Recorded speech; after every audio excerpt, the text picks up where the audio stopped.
జమ్మూ కాశ్మీర్ ముఖ్యమంత్రి Omar Abdullah BJP national conference మధ్య పొత్తు అవకాశాన్ని తోసిపుచ్చారు.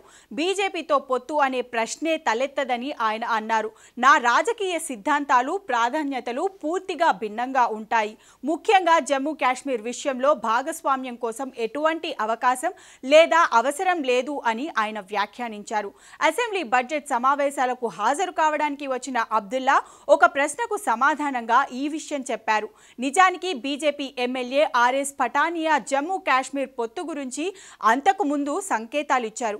జమ్మూ కాశ్మీర్ ప్రయోజనాలు, అభివృద్ధి కోసం నేషనల్ కాన్ఫరెన్స్తో చేతులు కలపడానికి మేము సిద్ధంగా ఉన్నామని ఆయన అన్నారు. భవిష్యత్తులో కాలమే అన్ని చెబుతుందని వ్యాఖ్యానించారు. పొత్తు ఉన్నప్పటికీ కాంగ్రెస్ ప్రభుత్వంలో లేదు. 90 స్థానాల అసెంబ్లీలో నేషనల్ కాన్ఫరెన్స్ కు 42 మంది ఎమ్మెల్యేలు, కాంగ్రెస్ కు 6 మంది ఎమ్మెల్యేలు ఉన్నారు. కాంగ్రెస్ ప్రభుత్వంలో భాగం కాకపోయినా ఎన్నికల ఫలితాలు ప్రకటించిన తర్వాత 4 స్వతంత్ర ఎమ్మెల్యేలు ఎన్సీకి మద్దతు ఇస్తున్నట్లు ప్రకటించారు.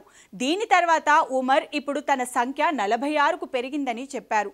దీని తర్వాత కాంగ్రెస్ ప్రభుత్వంలో చేరకూడదని, బయట నుండి మద్దతు ఇవ్వాలని నిర్ణయించుకుంది. ఈ సందర్భంగా ఒమర్ మాట్లాడుతూ ఇండియా కూటమిని రద్దు చేయాలన్నారు. 2 నెలల క్రితం ఒమర్ అబ్దుల్లా ఇండియా కూటమిని మూసివేయడం గురించి మాట్లాడారు. లోక్సభ ఎన్నికల తర్వాత ఎలాంటి సమావేశం జరగలేదని ఆయన అన్నారు. ఆ పొత్తు లోక్సభ ఎన్నికల వరకే ఉంటే దాన్ని ముగించాలి. దానికి ఎలాంటి అజెండా లేదు, నాయకత్వం లేదు అంటూ ఒమర్ అబ్దుల్లా కీలక వ్యాఖ్యలు చేశారు. మరోవైపు ముఖ్యమంత్రి తండ్రి ఎన్సీ చీఫ్ ఫారూక్ అబ్దుల్లా మేము బీజేపీతో లేమని, వారితో మాకు ఎటువంటి సంబంధం లేదన్నారు. భారత కూటమి శాశ్వతం.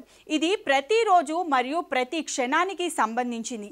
ఇండియా కూటమి చివరి సమావేశం జూన్ 1, 2024న జరిగింది.